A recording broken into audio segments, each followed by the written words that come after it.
Last weekend, James Bond was trending on Twitter following an interview given by Barbara Broccoli, who I believe is the daughter of the late Cubby Broccoli. Their family owns the rights to making James Bond films, where she said in future films there will be bigger roles for women, which is all well and good, but also the next version of James Bond will need to be more sensitive.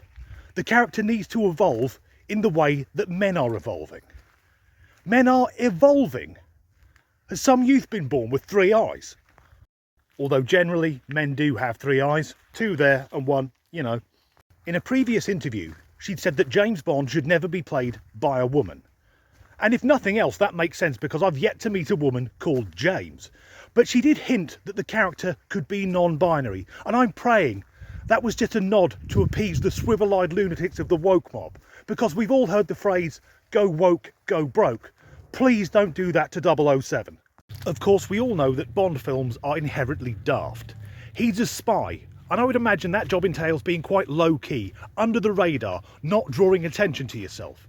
So rocking up in the Soviet Union in a fucking Aston Martin doesn't make a lot of sense.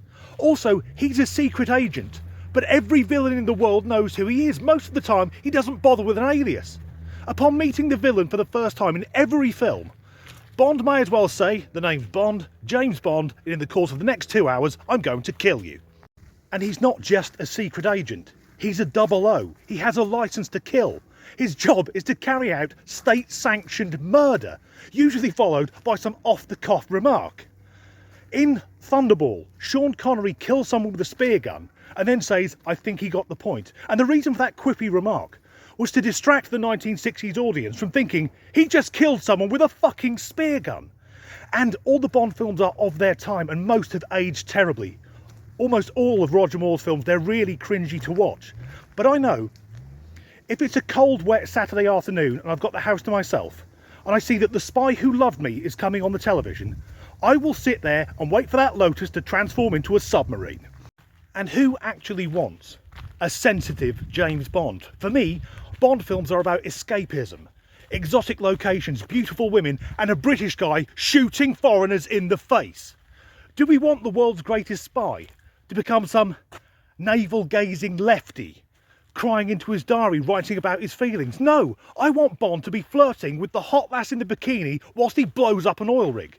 Because we all know, if there was a fight between Indiana Jones, Batman and 007, Bond wouldn't even get a crease in his dinner jacket. The popular film series couldn't have happened were it not for the novels written by Ian Fleming. I've read most of them, and I have to say that although films and books often share a title, that's pretty much the only similarity.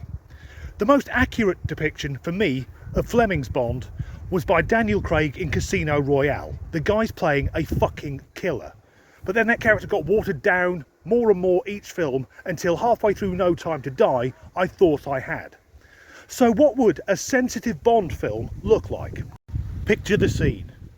Bond pulls onto the car park outside the building where he goes to his twice weekly emotional support group.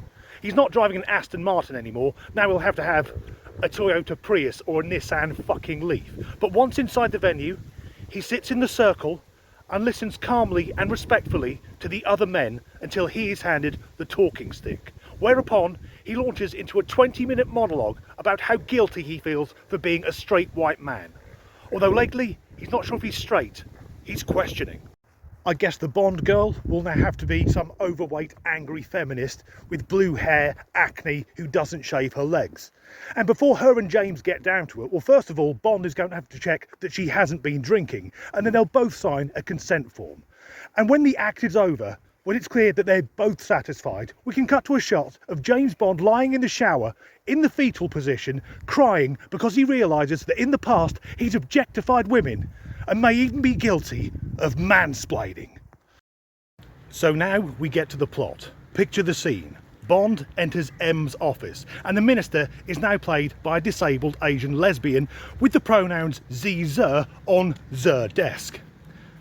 Z explains to Bond that a new dangerous narcotic has been traced back to Jamaica at a lab run by a known drug kingpin, and that Z is dispatching Bond to bump him off.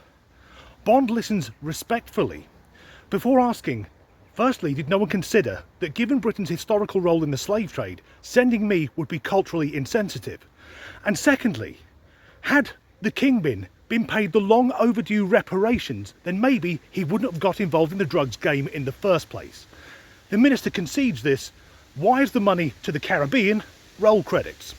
So there's my vision of a sensitive Bond for the 2020s. No explosions, no sex, no car chases, and no fucker will want to watch it. As ever, thanks for watching.